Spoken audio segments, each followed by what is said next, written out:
프로그래머스 테크 세미나는 IT 업계의 최신 트렌드와 앞으로의 방향성을 함께 알아보며 성장을 위한 인사이트를 제공하고자 마련되었습니다. 이번 세미나의 연사로는 국내외 IT 업계에서 30년 넘게 활약해 오신 박종천님을 모셨습니다. 오늘 박종천님의 강연을 통해 AI 시대 개발자들이 가야 할 길에 대한 유익한 통찰을 얻으실 수 있기를 기대합니다. 네, 안녕하세요. 박종천입니다. 제1회 프로그래머스 테크 세미나에서 이렇게 AI 시대 개발자의 미래에 대해서 이야기를 나눠보도록 하겠습니다. 오늘 이야기 나눌 내용은 이제 인공지능이 실제로 어떻게 활용되고 있는지, 그리고 내부는 어떻게 동작하고 있는지, 그래서 미래는 어떻게 변할지에 대해서 좀 총체적으로 알아보는 시간을 가질 거고요. 저는 한국에서 개발자 생활을 시작하고 미국에 건너가서 스타트업을 2개 정도 하고 여러분들이 많이 아실 것 같은 블리자드라는 게임 회사에서 오랫동안 개발했습니다. 그때 스타크래프트에 한글 채팅을 회사가 시키지도 않았는데 열심히 만들어서 대한민국의 생산성을 떨어뜨린 적도 있고요.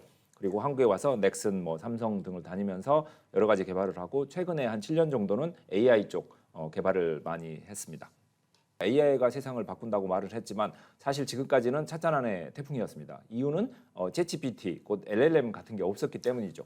결국 어떠한 기술이 세상에 많이 퍼지려면 굉장히 좁고 모든 사람이 쓸 수 있는 게 나와야 되는데 이제는 그런 게 나온 상황입니다. 그래서 결국 인터넷이 세상을 웹을 통해서 바꿨고 모바일이 아이폰을 통해서 바꿨듯이 결국 AI가 챗GPT, 곧 LLM을 통해서 바꾸는 시절이 된 거고요. 이거는 엄청난 영향을 줄 수밖에 없습니다.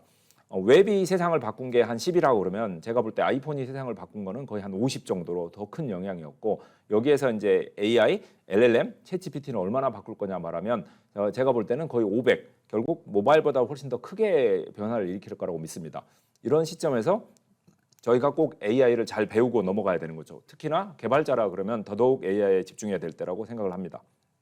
인터넷에 있는 텍스트를 다 넣고 훈련을 시켰더니 애가 똑똑해졌다. 그래서 뭔가 그동안은 우리가 이제 사진 같은 걸 인식한다거나 다음에 살 물건을 예측한다거나만 할 수 있었던 AI가 드디어 사람의 언어를 인식하고 사람이 물어보는 거에 대답할 수 있게 되는 거예요. 이래서 이제 라지 랭귀지 모델이라는 게 나오게 됐고 결국 기존 1세대 그러니까 기존에 나왔던 AI는 약간 이제 분류 AI, 개인화를 하거나 인식하는 거였는데 거기서 이제 생성 AI까지 넘어가게 된 거고 이 다음 세대는 이제 인터랙티브 AI라고 에이전트가 나온다는 이야기를 계속 하고 있습니다. 하지만 저희는 이제 중간인 생성 AI에 좀 집중을 할 거고 결국 생성 AI에는 텍스트를 왕창 넣어서 만든 똑똑한 엔진 LLM이라는 개념이 나오게 되고 이 LLM 중에서도 오픈 AI라는 회사가 이제 GPT라는 모델을 만들었고 이 GPT라는 모델을 가지고 만들어낸 서비스가 챗GPT인 거죠. 기계가 사람의 언어를 이해하면서 저희가 할 수 있던 일이 급가속되는 거죠. 그래서 예를 들면은 뭔가 이메일 내용 같은 걸 주면서 이걸 요약해봐라고 할 수도 있고 이 이메일 내용에서 중요한 정보를 뽑아봐. 아니면 이 메일 내용에서 뭔가 내가 질문을 할 테니 답변해봐. 이런 종류의 일이 가능한 거죠. LLM의 그 역량을 다시 한번 분석하면 저희가 자연어로 명령을 내릴 수 있고 얘가 자연어를 이해해서 처리를 할 수 있고 결과물 자체를 자연어로 줄 수가 있습니다. 결국 사람하고 대화하는 거하고 비슷한 거죠. 이런 일을 통해서 인간의 어떤 생산성을 갖다가 극대화시킬 수 있는 게 LLM인 거고 그동안의 AI는 되게 이제 전문가들이 구석지에서 좀 숨어서 사람들 잘 모르겠었다 그러면 AI가 완전 전면으로 나타나서 모든 사람을 도와줄 수 있는 그런 상황이 된 거죠.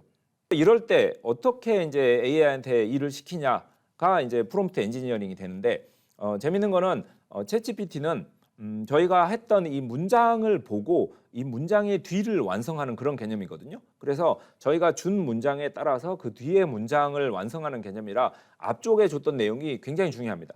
예를 들면 쇼핑몰이라 그러면 사람들이 샀던 기록을 바탕으로 다음에 뭘 살지를 예측하는 거잖아요. 근데 막 온 사용자가 하나도 안 산 사용자한테 뭘 추천해봐라. 할 수가 없죠. 근데 그 사용자가 와서 물건을 한 달 동안 한 100개쯤 샀다면 그 다음에 뭘 살지를 예상하기 되게 쉬운 거잖아요. 뭔가 이렇게 패턴이 보일 테니까. 그런 점에서 이 챗GPT한테도 뭔가 시킬 때 저희가 길게 물어볼수록 결과는 좋게 나옵니다. 이제 일반적으로 이 5가지 지금 페르소나, 태스크, 포맷, 날리지, 이그젬플이라고 적었는데 역할, 당신은 이런 역할을 합니다.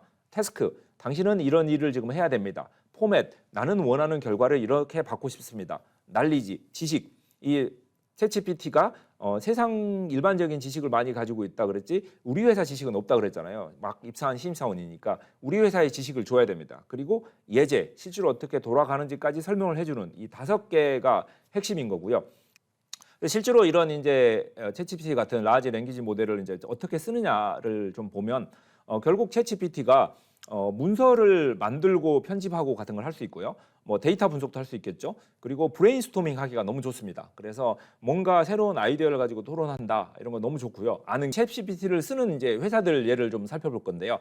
당근마켓이 그 머신러닝을 잘 썼듯이 당연히 이런 LLM도 잘 쓰겠죠.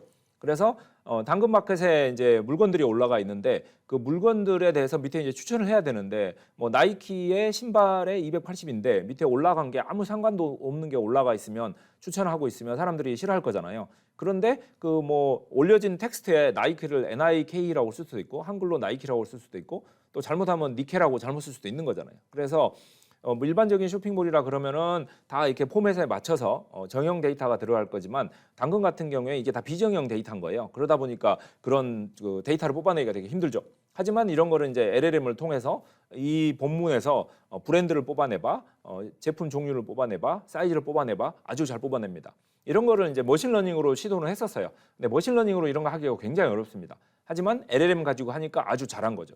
그래서 ML은 딱 정리가 된 정형 데이터를 좀 잘 다룰 수 있는 거고 LLM은 정리가 하나도 안 된 비정형 데이터를 다룰 수 있는 거라서 두 개의 약간 활용이 좀 다르기도 하고 LLM이 훨씬 더 그 활용 범위가 좀 넓습니다. 이런 식으로 해서 서비스가 강화가 되고 AI 파워드 개발자, AI를 잘 활용해서 내 업무를 잘하는 사람 그래서 챗GPT도 잘 쓰고 앱 코파일럿도 잘 쓰고 커스텀 코파일럿도 필요하면 만들 수 있는 이런 AI 파워드 개발자가 되시는 게 1단계인 거고 그 상황에서 이제 결국 AI 서비스 개발자까지 이렇게 확장을 하시는 게 너무 좋겠죠. 불과 5년쯤 지나면 모든 서비스에는 다 AI 기능이 뭐 한 30% 40%가 들어갈 수밖에 없어요. 곧 모든 개발자들은 AI 서비스 개발자로 진화하지 않으면 사실 되게 힘들죠. 그래서 프론트엔드 개발자도 AI 프론트엔드 개발자, 뭐 백엔드 개발자도 AI 백엔드 개발자로 될 수밖에 없는 거죠. 왜냐하면 모든 서비스가 AI 기반이 될 테니까요. 스택 오버플로에서 조사를 해봤더니 뭐 82%가 챗GPT를 쓰고 40% 이상이 기도부 코파일을 쓰고 있습니다. 이만큼 열심히 쓰고 있고 이 사람들이 효과를 많이 보고 있고 AI 툴을 써보니까 뭐가 좋냐? 뭐 생산성이 좋아지고 학습 속도가 빨라지고 효율적이 된다. 결국 학습도 되게 중요한 거고 생산성도 되게 중요하다는 기존에 말씀드렸던 것들이 다시 한번 반복되고 있고요. 이제 미래 이야기를 좀 해보면 쭉 개발자들이 많았죠. 뭐 프론트엔드, 백엔드 쭉 있는데 이제는 앞으로는 저는 이제 프론트 엔지니어와 LLM 엔지니어가 더 필요하다고 보고요. 이제 프론트 엔지니어는 프론팅만 한다면 LLM 엔지니어는 나머지 기술적인 것들을 다 커버하는 슬슬 정리를 해볼 텐데요. 결국 그 첫 번째로 일할 때 이런 그 챗GPT를 잘 쓰셔야 되고요. 여기서 중요한 거는 챗GPT 플러스 유료 버전을 꼭 쓰셔야 됩니다. 이게 어떻게든지 유료 버전을 써야 여러분들이 더 역량이 향상되는 거지 무료 버전 가진 거는 한계가 있습니다. 두 번째로 앱 코파일럿 열심히 쓰셔야 되고요. 커스텀 코파일럿도 만들 수 있으면 만들어 쓰시면 좋고 그리고 나서야 여러분들의 이제 서비스에 이제 LLM API를 도입해서 LLM 서비스를 만들어 볼 수 있겠죠. 통찰력과 분석력과 창의력 그리고 판단력 이 네 가지를 가지고 저희가 일을 하는데요. 이제는 AI 시대에 앞에 세 가지는 AI가 다 도와줍니다. 아이디어가 5개가 아니라 100개가 나오게 되고요. 분석도 뭐 1분이 아니라 10분짜리 분석이 나옵니다. 점점 더 AI가 우리 인간만이 했던 네 가지를 도와주게 되고 이런 상황에서 인간은 지시, 결국 AI한테 어떻게 지시를 할 것인가, 그 다음에 AI가 난 결과물들을 어떻게 이제 저희가 판단할 것인가, 그리고 사람끼리의 협업은 어떻게 할 것인가, 요게 세 개 가지가 남습니다. 그래서 AI한테 지시하는 능력, AI가 나온 결과물을 판단하는 능력, 그 다음에 그런 결과물들을 가지고 사람들과 협업하는 능력이 제일 중요한 인간의 능력이 되기 때문에 AI하고 저희가 경쟁을 하는 게 아니라 AI를 잘 활용하는. 그래서 이제 미래가 되면 AI한테 잡을 뺏기는 게 아니라 AI를 잘 쓰는 사람한테 잡을 뺏기는 거예요. 여러분들이 더더욱 AI를 잘 써서 AI한테 지시를 하고 결과를 판단하고 다른 사람 협업하는 능력을 갖춰야 다른 사람한테 대체도 안 되고 AI를 잘 활용해서 생산성을 올릴 수 있게 된다고 봅니다. AI 시대가 엄청난 위기입니다. 하지만 이게 기회가 될 수 있는 거죠. 그래서 좀 깊게 이렇게 공부하시고 변하시면 이게 저희에게 기회가 될 수 있는, 그래서 개발자라 그러면 AI 개발자로 변신하시면 앞으로 뭐 훨씬 더 좋은 기회가 생길 것이고 반대로 변하지 않으면 굉장히 더 위험한 시대가 될 것이라고 믿습니다.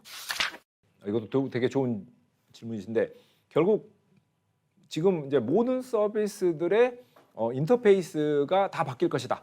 그러니까 저희가 웹 베이스에 대해서 모바일 베이스로 넘어오면서 모든 소프트웨어가 바뀌었잖아요. 그런 점에서 지금 저희가 쓰고 있는 모든 소프트웨어들의 인터페이스가 완전히 바뀔 거라는 거는 기본이고요. 이런 상황에서 이제 AI 파워드 기획자 플러스 AI 서비스 기획자들이 나와야 되는 거고, 이 AI 서비스 기획자들이 현재 모든 서비스를 AI 기반으로 다 리디자인을 해야 되는 어마어마한 일이 벌어질 텐데, 물론 이제 AI 파워드 개발자들이 성능을 잘 발휘할 거고 그냥 AI가 개발도 많이 도와줄 수 있겠지만, 결국은 이런 그 사람들의 생각에는 뭔가 아이디어를 구현을 해야 되기 때문에 기계와 사람 사이에서는 누군가 브릿지 역할을 해야 됩니다. 그래서 아무리 뭐 AI가 좋아져도 AI 기획자가 직접 개발을 다 하는 건 불가능하고요. 아직은 AI가 그 정도 레벨까지 안 됩니다. 그리고 몇 년은 더 걸릴 것 같고요. 그래서 결국 이제 개발자들과 기획자들은 여전히 필요한 거고, AI를 기반으로 한 완전히 새로운 서비스를 기획하는 게 기존 기획자들한테 엄청나게 큰 숙제가 될 것이고요. 개발자들은 이런 걸 실제로 구현을 해야 되니까 뭐 프롬프팅을 해야 되고 LLM을 만들어야 되고 뭐 이런 것들을 하는, 그래서 개발자들한테도 굉장히 위기고 기회이고 기획자들한테도 위기고 기회일 텐데, 이렇게 잘 AI 기획자, AI 개발자, 서비스 개발자로 전환하고 나면 이분들은 굉장히 탄탄대로로 쭉 갈 거라고 믿습니다. 프로그래머스 테크 세미나에 참여해주신 모든 분들께 진심으로 감사드리고요. 다음 세미나에서 또 뵙기를 기대하겠습니다. 감사합니다. 감사합니다.